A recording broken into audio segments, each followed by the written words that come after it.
abordaremos el tópico de los retos éticos de la inteligencia artificial para las democracias actuales con el profesor Edwin Santana. Edwin Santana es profesor de filosofía de la Universidad Autónoma de Santo Domingo.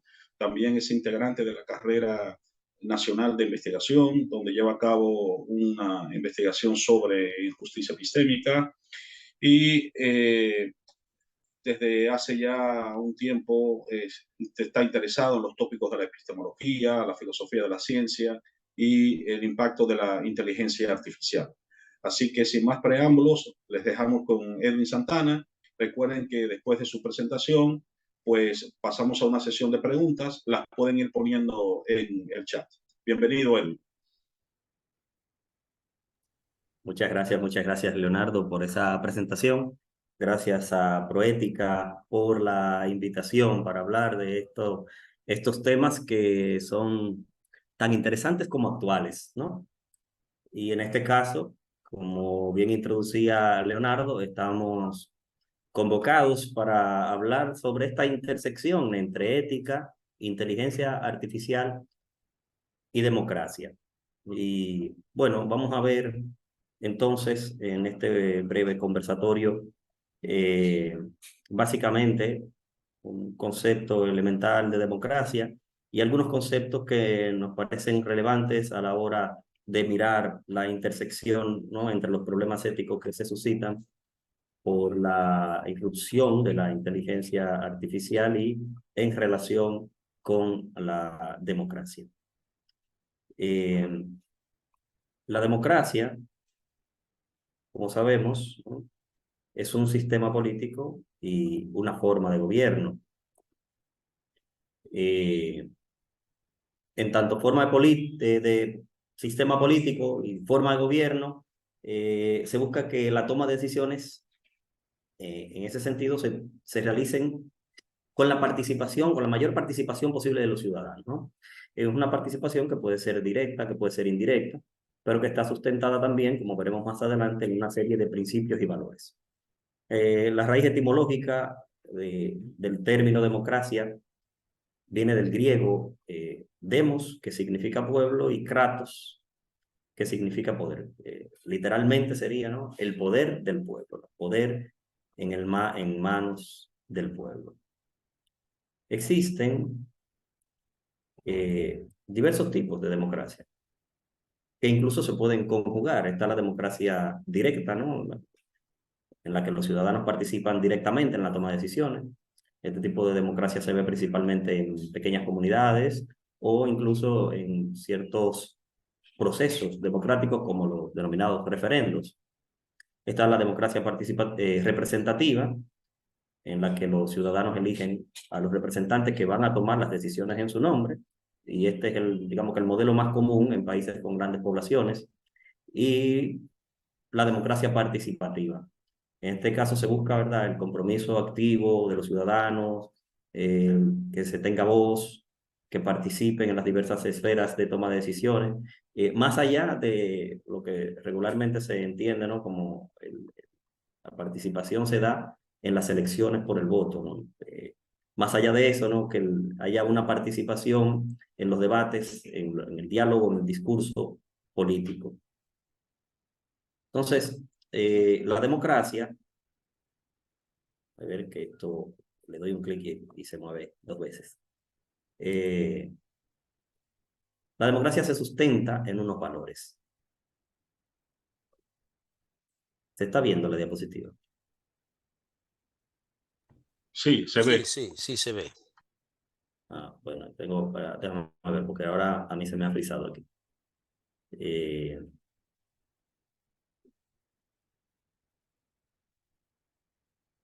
Bueno, ya decía, lo que se resuelve, ¿no?, que hay unos valores, está unos principios, ¿no? El principio de igualdad, ¿no?, que hace referencia a que cada individuo debe tener una voz en la toma de decisiones políticas, el principio de libertad individual.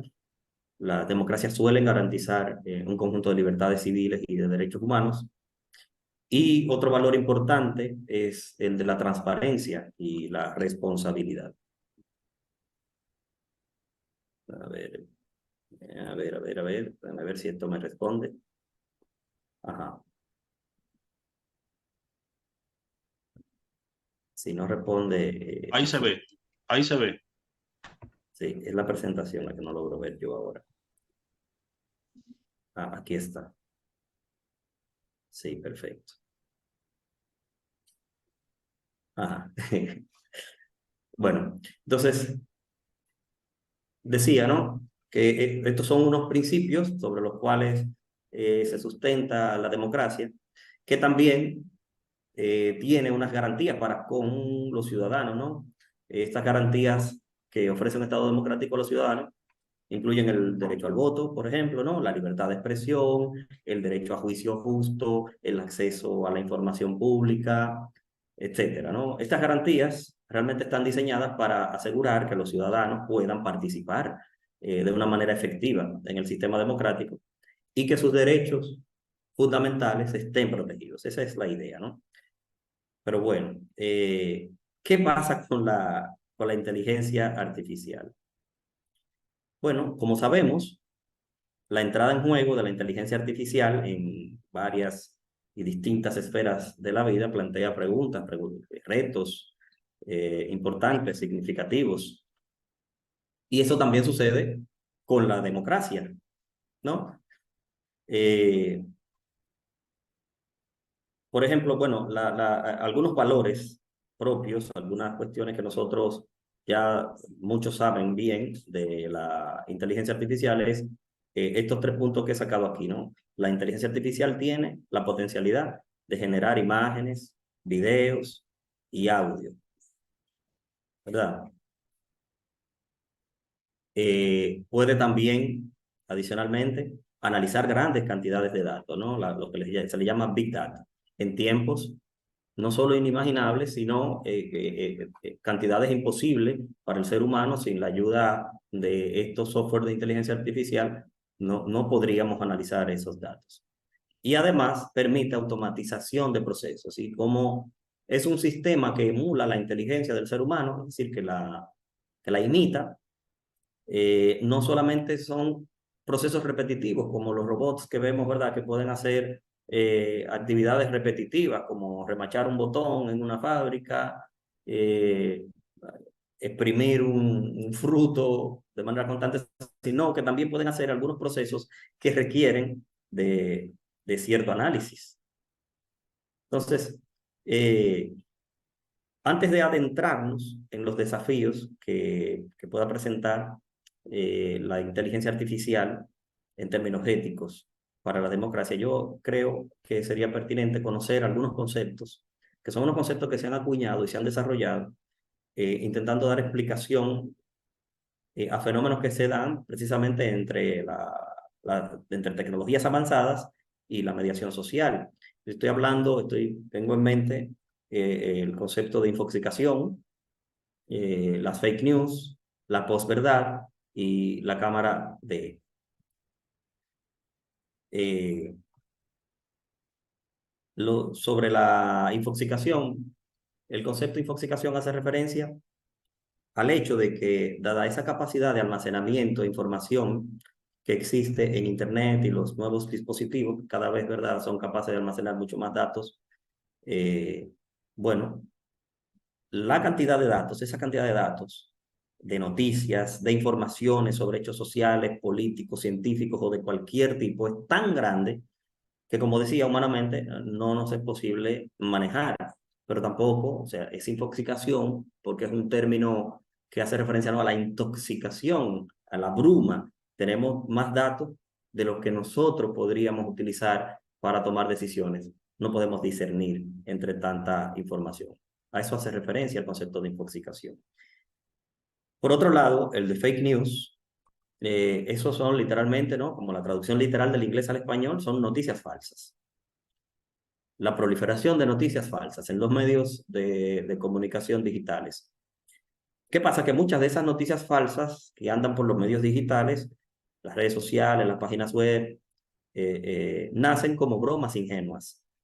Son bromas que solo buscan hacer reír a un pequeño grupo, a un círculo de amigos, a un círculo de colegas.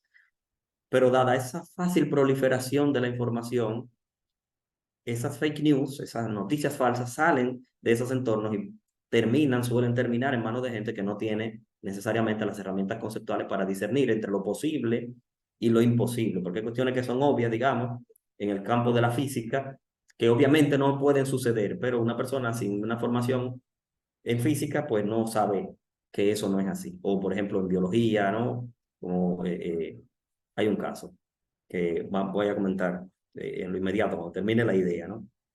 La idea es que salen de los entornos, posiblemente, ¿no? En los entornos en que se construye la broma, llega a mano de una gente que no tiene, o de un conjunto de personas que no tienen necesariamente las herramientas conceptuales para entender que se trata de una broma, y entonces se le da crédito a esa información y continúa ya un movimiento, una propagación de la información como una realidad. Y es una noticia falsa. Por ejemplo, recientemente hubo un joven que trabaja proyectos eh, de diseño, de proyectos científicos, ideas y cosas, que construyó un audiovisual en el que presentaba casi como una toma de un dron, toda una fábrica de bebés. Habían unos bebés como en unos tanques transparentes, y entonces esa imagen alguien la tomó y publicó como noticia: ya China tiene la primera granja de bebés. Y eso proliferó como una verdad, ah, hasta que, bueno, volvió a llegar, ¿verdad?, al joven que había creado el audiovisual y tuvo que desmentir, pero aún así todavía es posible que le llegue a cualquiera de ustedes esa información como una verdad. Por eso, porque las informaciones andan, ¿verdad?, por distintas vías, y no siempre se tiene ese cuidado de déjame ver si esto, qué tan real es esto, déjame confirmar la fuente, y así se propagan las fake news. Él no lo hizo con la intención de crear una fake news, pero se convirtió en ello. El siguiente concepto es el de posverdad, ¿no? La posverdad ha sido definida como una situación en la cual, a la hora de crear y modelar la opinión pública, los hechos objetivos tienen menos influencia que la apelación a las emociones y a las creencias personales. Es decir, que en lugar de comunicar los hechos tal y como han sucedido, ¿no? Como se están registrados, pues se prefiere contar del modo que afecte más a las emociones y que logre una mayor polarización, regularmente aprovechando, ¿verdad?, la situación para alimentar y reforzar las creencias de un grupo al que conviene alimentar y reforzar esas creencias porque nos conviene políticamente, porque nos conviene económicamente. O sea, yo tomo una información y la manipulo de manera tal que la persona de mi gremio, de mi grupo político, de mi grupo ideológico, la puedan utilizar como argumento para polarizarse aún más. Vamos a entrar en detalle ahora, ¿no? Un poco con eso y la relación con la inteligencia artificial y los peligros de esto con la democracia. Y el concepto de cámara de eco hace referencia a unos entornos en los que los sujetos, nosotros, nos exponemos principalmente a opiniones que coinciden con las nuestras, ¿no? Y eso termina reforzando las creencias, reforzando actitudes, los prejuicios. Es un fenómeno que se da con mucha normalidad, con bastante normalidad en las redes sociales y otros espacios digitales, porque hay unos algoritmos de especialización que crean lo que llama filtro burbuja. Esos filtros burbuja, un algoritmo, ¿verdad?, un programa que está diseñado para llevar a cabo una acción determinada o unas acciones determinadas, ¿no?, con un fin muy específico. Hay unos algoritmos que son unos programas que todas las redes sociales tienen, que van haciendo los cálculos de los me gusta que nosotros damos, del tiempo que pasamos visualizando un video o incluso una foto. Y eso está hecho para crear unos filtros burbujas, para mostrarnos contenidos que sean afines a nuestros intereses, gustos y opiniones. ¿Qué pasa? Que la cámara de eco se construye cuando, la analogía es verdad, porque cuando uno está en una habitación cerrada, que uno habla, se escucha a sí mismo. De nuevo, por eso se llama cámara de eco, se repite. Entonces, lo que nosotros vamos a escuchar no son opiniones diferentes, sino nuestra propia voz, nuestras propias opiniones. Por eso se llama cámara de eco. Esa cámara de eco contribuye también a la polarización social, pero también al deterioro del discurso público, porque los sujetos se vuelven menos receptivos a puntos de vista divergentes, ¿no? Y más propensos a la información. Además de que las cámaras de eco pueden socavar, pueden entorpecer la búsqueda de información, digamos, la búsqueda de la verdad, al limitar el acceso, eh, porque por estos algoritmos, cuando uno hace una búsqueda en Google, por ejemplo, yo busco en Google mi nombre y yo tengo resultados distintos a lo que obtiene otra persona. O sea, a mí me aparecen mis publicaciones, mis presentaciones, me aparezco yo mismo. Pero yo le digo a otra persona, búscame en Google, y le aparece un pastor que tiene mi mismo nombre, un pelotero que tiene mi mismo nombre, un periodista español que tiene mi mismo nombre. Es decir, que ya ahí hay un filtro burbuja, me está dando lo que yo quiero, ¿no? Entonces, si yo intento ver, pues, qué sé yo, cuál es el más destacado, por poner un ejemplo, de los Edwin Santana que he mencionado, para mí va a salir yo mismo, voy a salir yo. Por lo tanto, eso no se corresponde necesariamente con la verdad y afecta ese tipo de hechos, ¿no? De acciones, afecta la calidad del conocimiento y la toma de decisiones. Pero bueno, ¿qué relación tiene todo esto con la inteligencia artificial y la democracia? Porque yo digo, bueno, esto se está utilizando de manera normal en las redes sociales y los espacios digitales, que no necesariamente son redes sociales. Acabo de mencionar a Google, ¿no? Que es un buscador. En realidad, estos elementos, estos algoritmos son también de inteligencia artificial, pero yo sé que cuando hablamos ahora mismo de inteligencia artificial, realmente estamos pensando en un tipo de inteligencia artificial muy específico. Estamos pensando en inteligencia artificial generativa y probablemente estemos pensando en inteligencia artificial generativa de texto. Es decir, que estamos pensando en ChatGPT para la mayoría, BART para algunos pocos, que es un LLM, o sea, el modelo de lenguaje amplio y similar que creó Google. También Google tiene uno. Y hay otros, ¿verdad? Modelos de inteligencia artificial generativa, como vamos a ver. Entonces, esa inteligencia artificial generativa tiene la potencialidad de generar, por eso se llama generativa, muchísima información en muy poco tiempo. Entonces, con esta capacidad que ya está puesta en marcha, con los ejemplos que les acabo de decir, ¿no? El fenómeno de la infoxicación, por ejemplo, que ya era una preocupación social, una preocupación epistemológica, ética, política, antes de la irrupción de, de estas aplicaciones de inteligencia artificial, pues se vuelve aún mayor, ¿no? Por estas razones, por razones evidentes. ¿Y cómo esto afecta a la democracia? Bueno, por el hecho de que para tomar decisiones de manera correcta, debemos estar informados.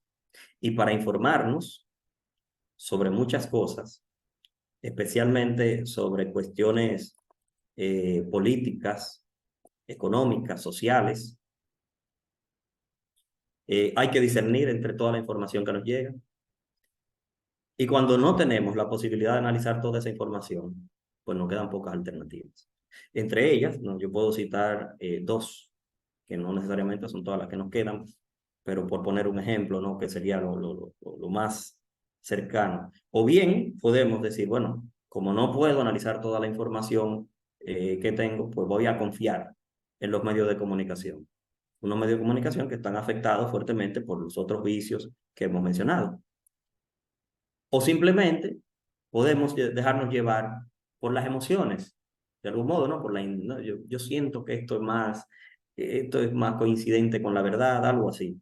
Pero ambas decisiones son altamente problemáticas, especialmente si estamos hablando de decisiones que ponen en juego el presente y el futuro de una sociedad, ¿verdad? Entonces, sobre la fake news, eh, bueno, la relación de la fake news con la inteligencia artificial es parecida, ¿no? A la relación de la infoxicación. Pero aquí toma un matiz de mayor cuidado, especialmente cuando tenemos desarrollos como los actuales que mencionaba, ¿no?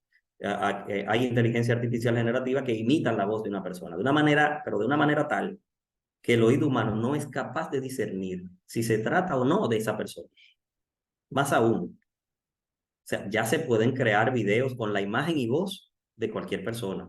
Esas aplicaciones están ahí implementadas, aunque no necesariamente de manera gratuita, ¿verdad?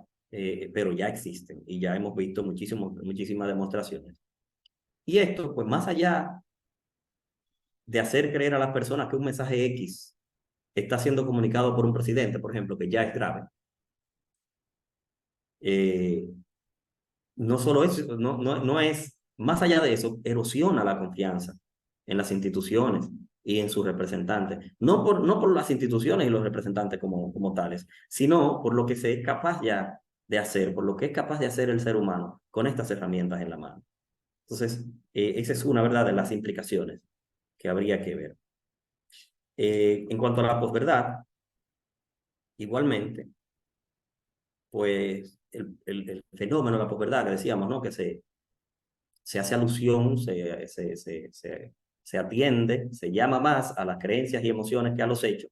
Bueno, esto ahora puede venir acompañado, digamos que, ¿verdad?, de fake news, puede venir acompañado de la voz o la imagen, y la imagen, o sea, un video de una autoridad en el tema en cuestión.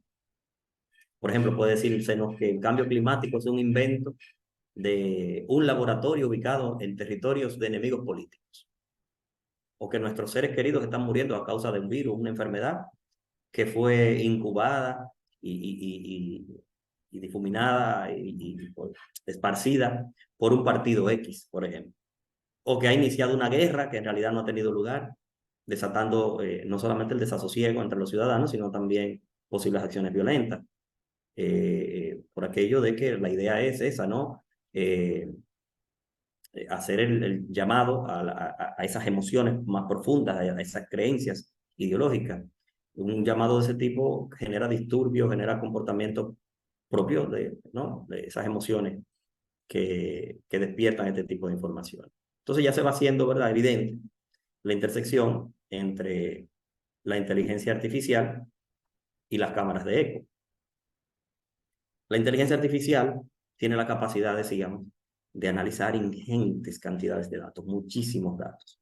Puede clasificarlos y puede crear entonces un perfil tan exhaustivo de las personas que terminan describiéndonos y conociéndonos, entre comillas, ¿no?, mejor que nosotros mismos.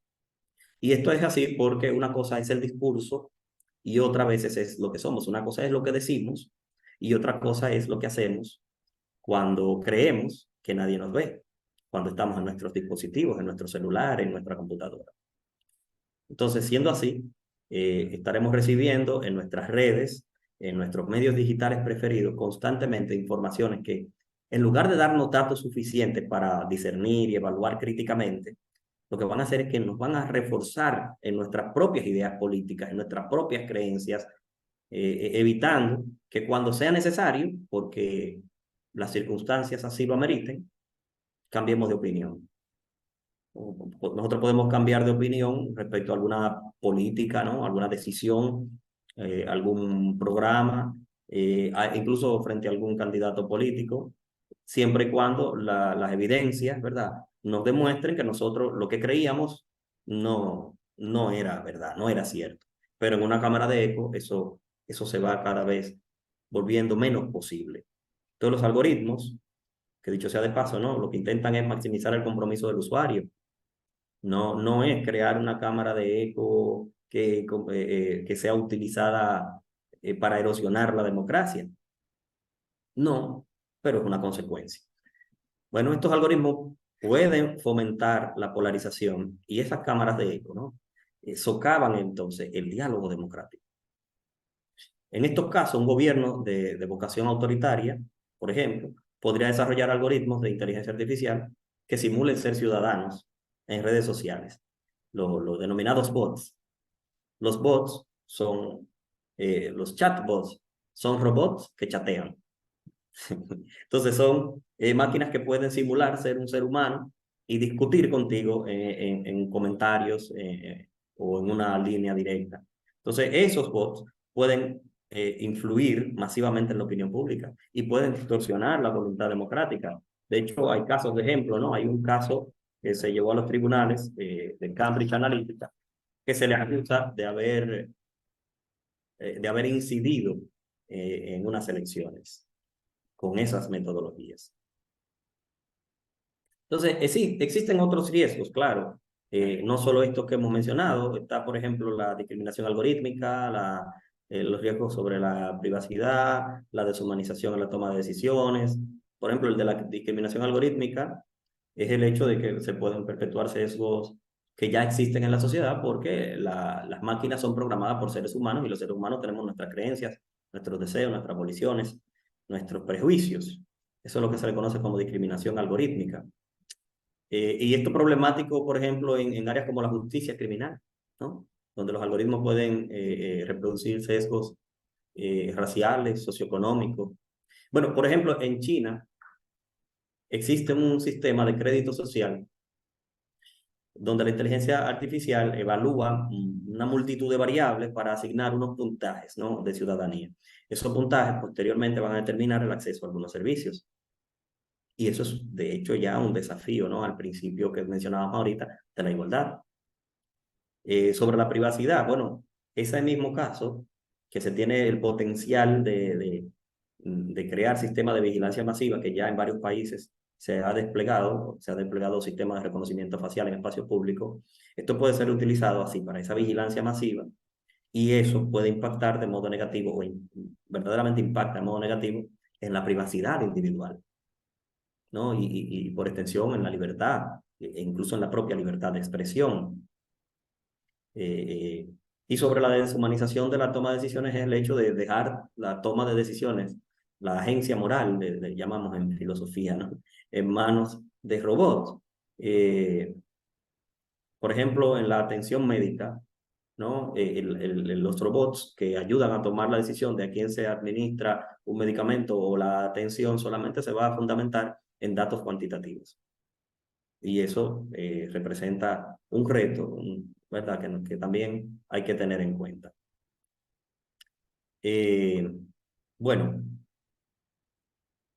parecería, ¿verdad?, por todo lo que hemos dicho, hemos visto aquí algunas de las preocupaciones éticas, ¿no?, algunas muy puntuales sobre el desarrollo de la inteligencia artificial y las democracias actuales, pero nos parecería que no hay salida.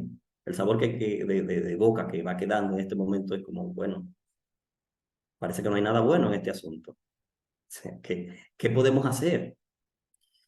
Sucede que la labor de un filósofo, de un pensador, es básicamente plantear preguntas. Es hacer que esas preguntas motiven el movimiento neuronal, la búsqueda de respuestas, genere el debate, un debate que al final, ¿no?, pueda dar con las mejores soluciones ante esas problemáticas planteadas. Y hasta ahí, ¿no? Y dejarla ahí, dejar las preguntas y que entonces nos movamos en esas líneas. Sin embargo, sin ánimo de presentar una prescripción solucionadora, yo me voy a dar el permiso en esta ocasión de emitir mi opinión con relación a la problemática planteada. Y es bastante simple, ¿no? Está aquí, ¿no?, la propuesta. Como vemos, lo que está en juego frente a la democracia es un deterioro, un posible deterioro de la ciudadanía en términos cognitivos. O sea, tanto la infoxicación como las fake news, como la posverdad y las cámaras de eco, que son los problemas, ¿verdad?, en los que nos hemos focalizado, que hemos tocado de manera somera, lo que hace referencia es a problemáticas relacionadas con el conocimiento, con el entendimiento y con la crítica. Nosotros, como seres humanos, en la historia del desarrollo del pensamiento, y precisamente con la ayuda de esas preguntas que plantea la filosofía, nosotros hemos desarrollado herramientas conceptuales suficientes, no solo para desarrollar algoritmos y máquinas tan complejas que puedan emular nuestro pensamiento, como esto que estamos hablando, ¿no?, como la inteligencia artificial. ¿Qué es eso, no? La inteligencia artificial son máquinas que simulan ser un ser humano. Sino que también esas herramientas que hemos desarrollado son lo suficientemente complejas para dar con las estrategias suficientes para orientar cualquier desarrollo, todo desarrollo hacia el objetivo último de toda propuesta ética. ¿Cuál sería ese objetivo último de toda propuesta ética? Bueno, la buena convivencia entre los seres humanos y el ambiente. O sea, nosotros tenemos la capacidad, la posibilidad de hacerlo. Entonces, ¿cuál es el problema ahora mismo? ¿Cuál sería la propuesta de solución? Bueno, estas herramientas que nosotros hemos desarrollado a lo largo de la historia del pensamiento y de la evaluación de la convivencia del ser humano con el entorno y con la sociedad, solamente pueden desarrollarse por medio de un trabajo educativo comprometido. Un trabajo educativo en el que tanto educando como educadores, y digo educandos y educadores porque no estoy hablando solo de profesores y estudiantes, sino que estoy hablando de padres, estoy hablando de madres frente a sus hijos, de los medios de comunicación frente al público, de las autoridades y servidores públicos frente al pueblo, y todas esas relaciones, ¿no?, en las que se realiza un ejercicio educativo. Repito, que cada uno de estos actores, que cada actor se comprometa con el desarrollo de competencias críticas suficientes, ¿no?, que permitan sobreponerse a cualesquiera de estos fenómenos que hemos esbozado aquí y cualesquiera otros fenómenos que estén ya, ¿no?, en juego y que puedan surgir en el futuro. Yo entiendo que ese sería el compromiso. A eso estamos llamados. Muchísimas gracias. Gracias a ti, Edwin, por tu presentación. Eh, Abriendo, digamos, la sección de preguntas, yo quisiera precisamente retomar ese último punto que tú has señalado, la cuestión de la importancia de esa sensibilidad que requerimos, ¿no?, en materia educativa. Sin embargo, uno de los problemas que tenemos es que la educación siempre va como a un ritmo más lento, ¿no?, que el desarrollo, digamos, de las sociedades. Eh, Inclusive yo recuerdo que conversaba en una entrevista que probablemente si alguien del pasado pudiese venir en una máquina del tiempo al siglo XXI, en el único lugar donde se sentiría todo, digamos, identificado o tal vez a gusto es en un aula. Es decir, porque en 100 años, digamos, el entorno educativo sigue siendo similar, ¿no? Todo lo otro cambia, pero el aula sigue siendo más o menos, digamos, familiar, salvo, claro, que ahora le incorporamos objetos tecnológicos, que el data show, etcétera.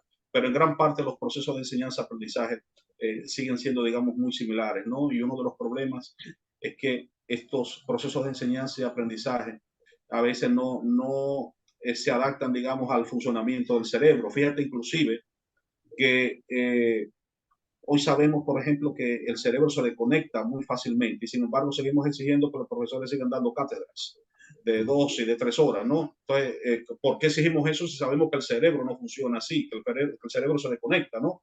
Entonces, pongo esto como ejemplo de que eso de lo que tú estás hablando exige un replanteamiento serio del entorno educativo, que inclusive debería incorporar las redes sociales a las mismas. Es decir, yo, por ejemplo, soy de los que estoy en contra de que en las aulas se prohíba el uso de las redes sociales, porque eso es darle la espalda a la realidad. Lo que deberíamos es, al contrario, incorporarlas y entonces, digamos, orientar al estudiante en prácticas de discernimiento, ¿no?, de esas informaciones que salen a través de las redes sociales. No sé tu opinión al respecto.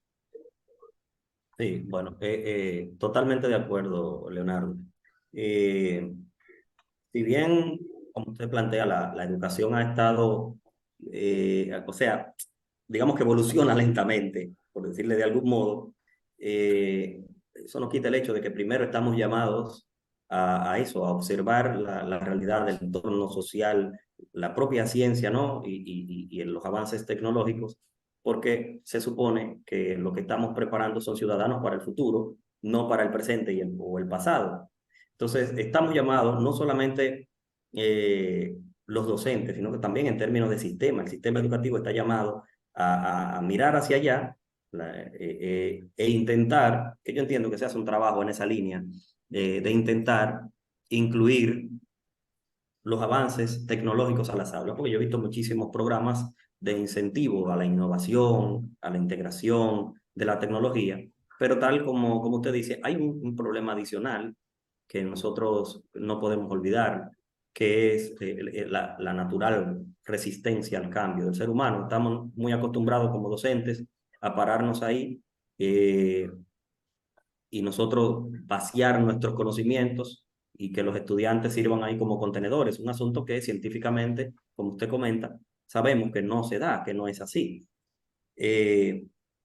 Entonces, ahí el llamado sería a nosotros, en nuestro rol de enseñantes, por eso yo decía educandos y educadores, porque todos somos educadores en algún momento, nosotros abrirnos, todos, no solamente los que estamos de este lado del escritorio en el aula, sino todos cuando nos toca el rol de educadores, abrirnos y tratar de comprender no solamente los riesgos, porque yo me he enfocado aquí en los riesgos, sino también las potencialidades que Correcto. tienen estos avances. En mi caso, por ejemplo, yo incentivo el uso de inteligencia artificial generativa en el aula, pero por supuesto que incentivo el uso de inteligencia artificial generativa en mis clases de una manera crítica.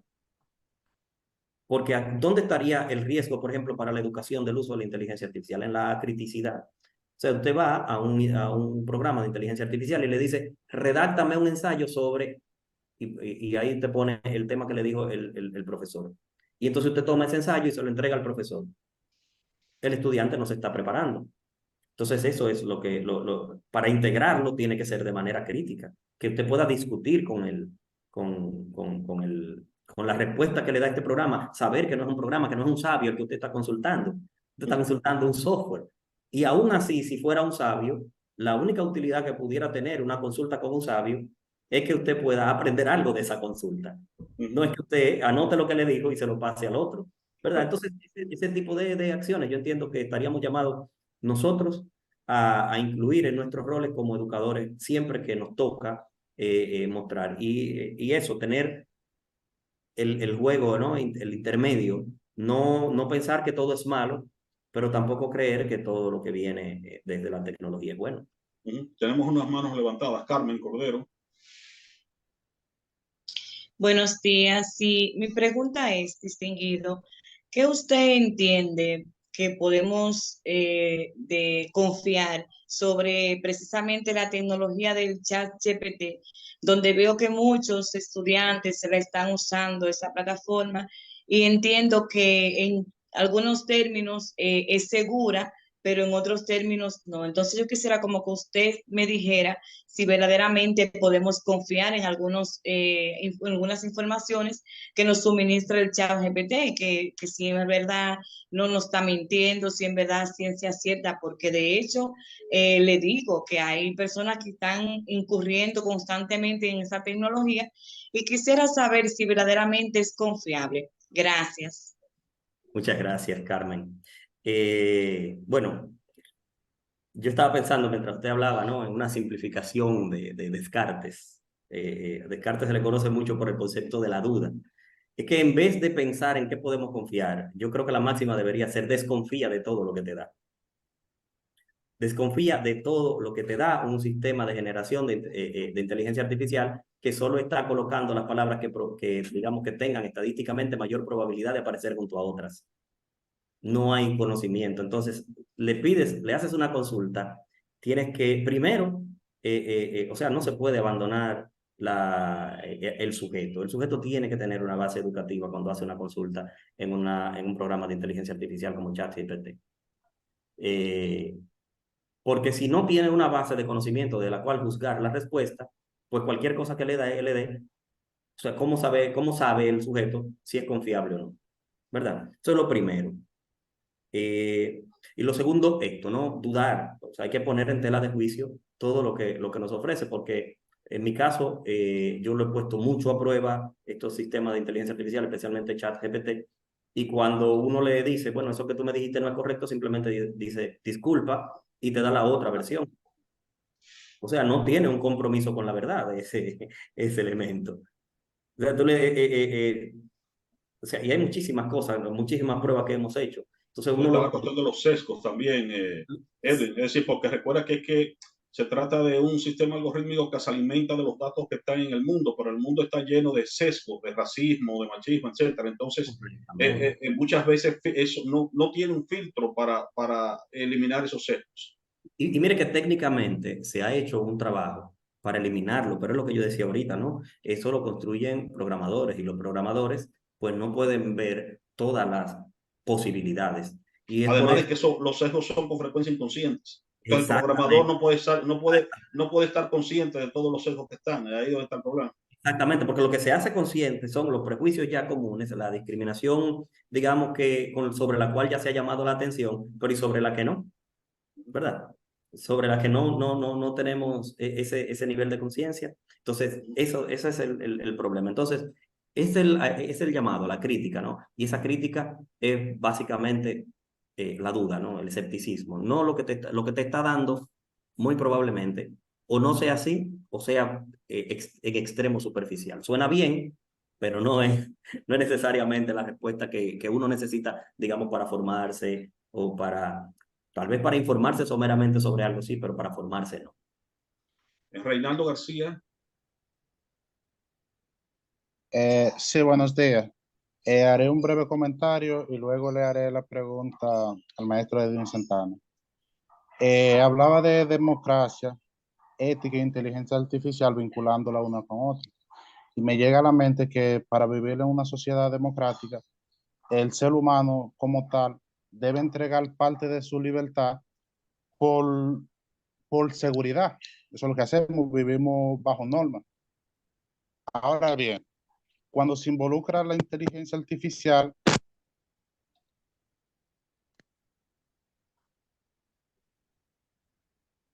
No se escucha, Reinaldo, parece que desconectaste el micrófono. Involucra la inteligencia artificial, no se escucha. ¿se escucha? Ahí sí, sí. ahora sí. Ok. Decía, vuelvo atrás, que en una sociedad democrática, el ser humano como tal entrega parte de su libertad por seguridad. Vivimos bajo normas, si nos podemos pensar en estos términos morales. Ahora bien, en Hollywood hay una serie de actores, casi todos, que están en huelga, porque una de las causas es que se está utilizando la inteligencia artificial para imitarlo a ellos, y eso lógicamente le quita parte de su trabajo y su imagen sin su consulta está siendo violentada. Ahora bien, mi pregunta sería la siguiente: si en una sociedad democrática yo limito mi libertad, cedo parte de mi libertad por seguridad, entonces a la inteligencia artificial, ¿qué yo le cedo, qué yo le entrego y qué yo puedo recibir de ella? Bueno, lo primero es que hay que ver ahí, ¿no? Esa cesión de libertad a la que haces referencia, realmente se hace a organismos compuestos por seres humanos, ¿no? Que tienen toda la agencia epistémica de la cual podemos, que solamente por ahora podemos atribuírsela a los seres humanos, ¿no? Y una agencia moral. De modo que no podemos, por más que le llamemos inteligencia artificial, lo de inteligencia artificial es un término técnico. Aún no tenemos una inteligencia real que emule la inteligencia humana en su totalidad. Por lo tanto, nosotros no le estamos cediendo a la inteligencia artificial, que es una cosa, es una máquina con un software para el procesamiento. No hay posibilidad de que le cedamos, porque la cesión implica, ¿verdad?, que yo le entrego algo a alguien. La inteligencia artificial no es alguien, es una cosa. Ahora, ¿qué sí estamos dando con el uso de aplicaciones manejadas con software de inteligencia artificial? Bueno, nosotros estamos cediendo, como decía brevemente durante la exposición, eh, eh, muchos elementos que se supone que son de nuestra intimidad, de nuestra privacidad. Conoce nuestros gustos, conoce nuestras creencias, conoce incluso, ustedes lo saben, ¿no? Lo que suelen utilizar redes sociales: dónde estamos, qué comemos, con quién hablamos, de qué hablamos, lo que hacemos en cada momento. Simplemente se lo estamos cediendo no a la inteligencia artificial, sino a las empresas que manejan esos datos y que van a utilizar esos datos de acuerdo a sus intereses. Eso es lo que hay que tener claro. O sea, no hay un robot de aquel lado ideando qué hacer con eso. Hay seres humanos ideando qué hacer y que saben muy bien también qué hacer con nuestros datos. ¿Entienden? Entonces, la cesión no es a la inteligencia artificial, sino a las empresas detrás de la inteligencia artificial. Rosa Santos, ¿no? Aunque ahí veo un caballero, ¿no? Sí, saludos, ¿cómo están? Sí. Sí, Argelis Quiñones, director de comunicación de la Gobernación de Santiago, en representación de Doña Rosa. Bienvenido. Sí, siempre me gusta participar de estos talleres, sobre todo con ustedes, porque es que ustedes tienen temas muy interesantes y uno aprende muchísimo como servidor público. Yo pienso que el tema de la inteligencia artificial, nosotros debemos observarla desde su desarrollo. Porque yo estoy totalmente seguro que eso fue concebido con unas mentes muy bien pensadoras para erradicar el trabajo de la humanidad, o en su defecto, en un 50% erradicarlo.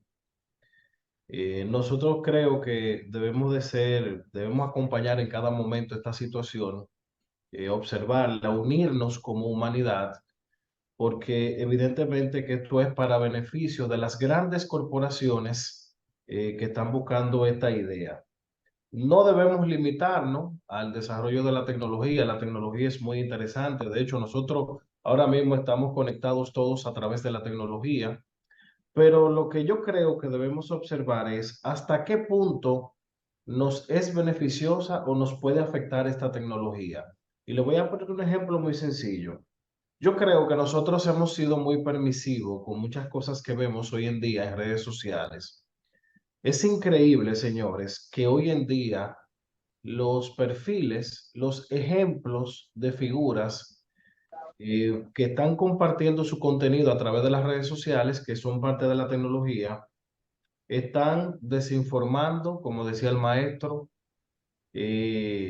no están dando los parámetros correctos para tener una familia a través de una cultura de paz. Es increíble que ahora todo lo que se vende es sexo, es droga, es todo lo contrario a lo que nosotros habíamos aprendido durante mucho tiempo.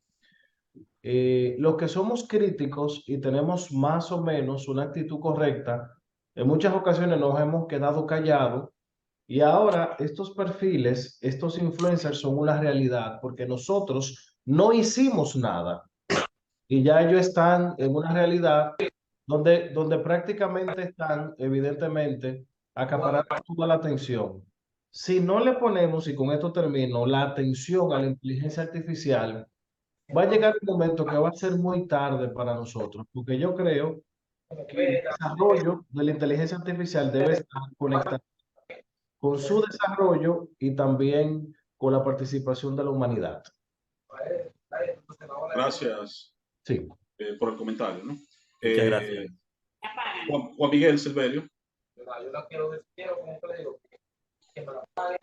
Juan Miguel Silvestre, perdón. Juan Miguel Buenos días. Bueno. De Samana Silvestre.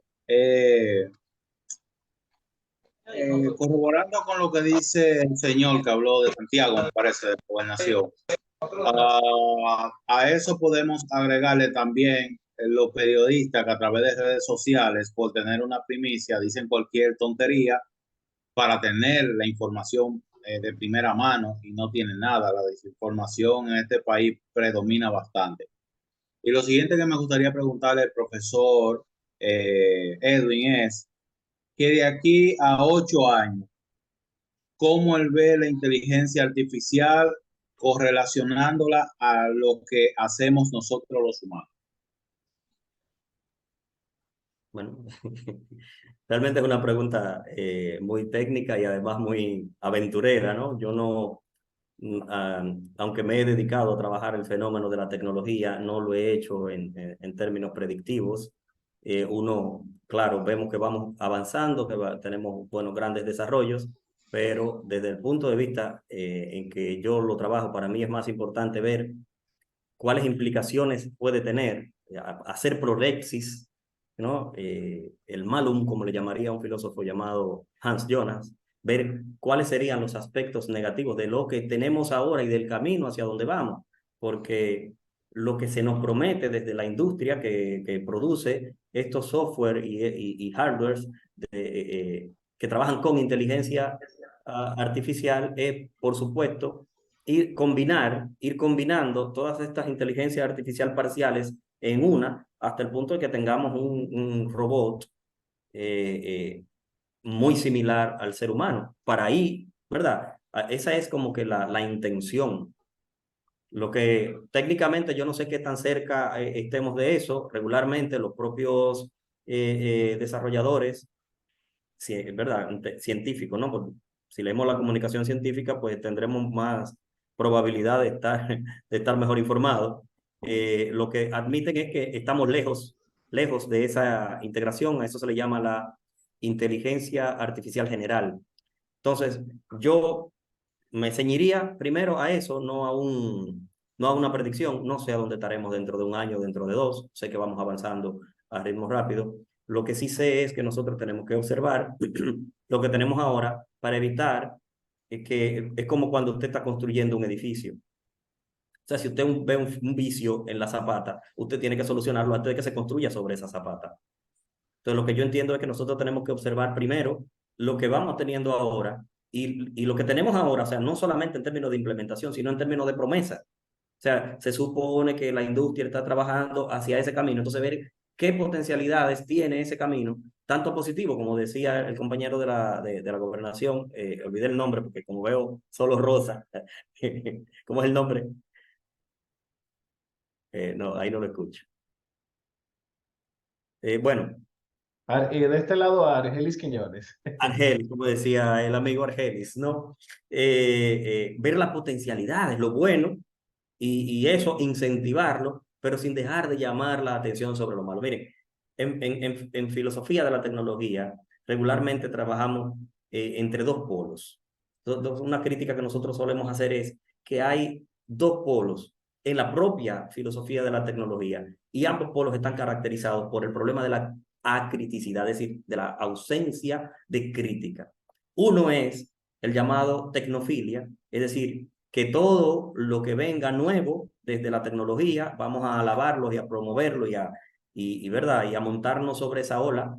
Y eso sucede mucho, ¿verdad? En muchísimas esferas, pero está el otro, que es la tecnofobia, que se da mucho en los filósofos y los intelectuales, ¿verdad? De las metaciencias, y es la tecnofobia, que cualquier avance que implique algún cambio en nuestra cotidianidad, en nuestras rutinas, en la forma en que hacemos las cosas, es negativo, tenemos que rechazarlo. Entonces, cualquiera de los dos polos, nuestro llamado siempre es a evitarlo. ¿Y cómo se evita? Bueno, desarrollando lo que decía, ¿no?, en la propuesta, el pensamiento crítico, siendo críticos, viendo esas potencialidades en sus dimensiones reales, las potencialidades positivas, lo bueno, pero también viendo las potencialidades negativas, ¿no? Estos problemas éticos, por ejemplo, que se suscitan de la inteligencia artificial antes de que se construya sobre eso, y ya después de que se construye sobre esa zapata, ya o derribamos el edificio completo o vivimos con eso, ¿no? Entonces, esa es la situación. Muy bien, Edwin.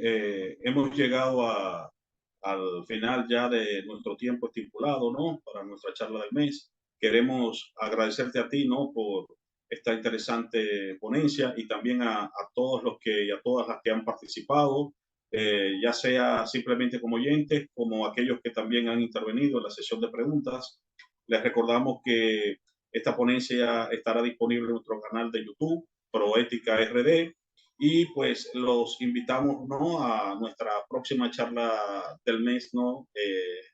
En el próximo mes de noviembre, ¿no? En la última semana del mes de noviembre. Así que muchas gracias y que pasen un feliz resto del día. Bueno, muchas gracias a todos. Gracias por escucharme. Gracias por la invitación, Proética y Leonardo. Muchas gracias.